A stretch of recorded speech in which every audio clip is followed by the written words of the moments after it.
আসসালামু আলাইকুম ভিউয়ার, সবাই কেমন আছেন? আশা করি সবাই ভালো আছেন। আমিও আলহামদুলিল্লাহ ভালো আছি। আজ আমি আসলে ঘুরতে ঘুরতে খুলনা চলে এসেছি। খুলনা, এটা হচ্ছে শিরোমণির মধ্যে কি জায়গার নাম জানো এটা?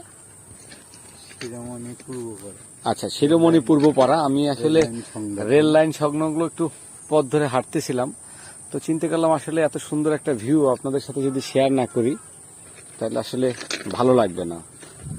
যার চিন্তাধারা থেকে আপনাদের সবার সাথে আসলে একটু কথা বলা, একটু আড্ডা দেয়া, এই চিন্তা থেকে আসলে চলে আসা। জীবনের অনেক অধ্যায়, অনেক স্টেপ আমরা পার করি, যেগুলো আসলে জানাই থাকে না রেজাল্ট কোথায় কি হবে। তবে আমি জীবনে সবচেয়ে বেশি পছন্দ করি সেটা হচ্ছে ঘুরতে। আর আমি ঘুরতে পছন্দ করি বিধায় আমি আপনাদের বিভিন্ন জায়গার বিভিন্ন লোকেশন